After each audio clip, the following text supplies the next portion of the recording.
اعوذ باللہ من الشیطان الرجیم بسم اللہ الرحمن الرحیم صلی اللہ علی محمد و آل محمد صلی اللہ علیہ وسلم۔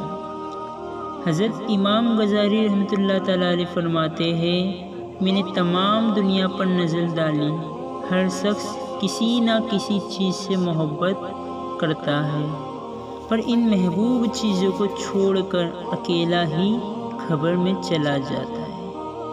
میں سوچتا ہوں نیک اور اچھے کاموں سے محبت کروں تاکہ قبر میں بھی وہ میرے ساتھ جائے اور مجھے اکیلا نہ چھوڑے۔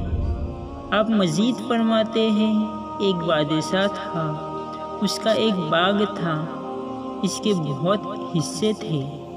بادشاہ نے ایک آدمی کو حکم دیا، میرے لیے اس ٹوکری میں بہترین اور عمدہ قسم کے پھل لے آؤ، مگر ایک شرط ہے، تم جس حصے میں جاؤ وہاں تمہیں کوئی پھل پسند نہ آئے تو دوبارہ اس حصے میں نہیں جانا۔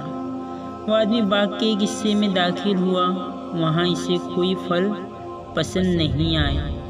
اس طرح وہ ایک ایک کر کے تمام حصوں میں گیا، پر اسے ایک بھی پھل دل کو نہ بھایا۔ جب وہ آخری حصے میں پہنچا تو حیران ہو گیا، کیونکہ وہاں کچھ بھی نہیں تھا، پر وہ شرط کے مطابق واپس اس حصے میں جا بھی نہیں سکتا تھا جہاں پھل موجود تھے۔ مجبوراً وہ خالی ٹوکری لے کے بادشاہ کے سامنے حاضر ہوا۔ بادشاہ نے پوچھا، میرے لیے کیا لائے ہو؟ اس نے جواب دیا، کچھ بھی نہیں لایا۔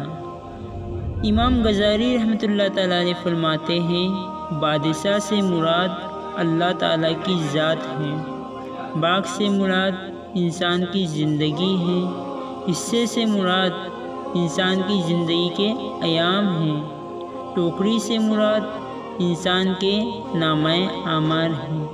انسان کہتا ہے، کل سے اچھے کام کروں گا، کل سے اللہ کے قریب ہو جاؤں گا، کل کرتے اسے موت آ ہی جاتی ہے، اور جو دن گزر جاتے ہیں واپس نہیں آتے، اللہ کے پاس خالی دامن چلے جاتے۔ اس سے معلوم ہوا دنیا دھوکے کا گھر ہے۔ اللہ سے جو ہم نے وعدہ کیے کالو بلا کا، اللہ ہمیں وہ وعدہ پورا کرنے کی توفیق عطا فرمائے۔ آمین بجاہ نبی الامین صلی اللہ علیہ وسلم۔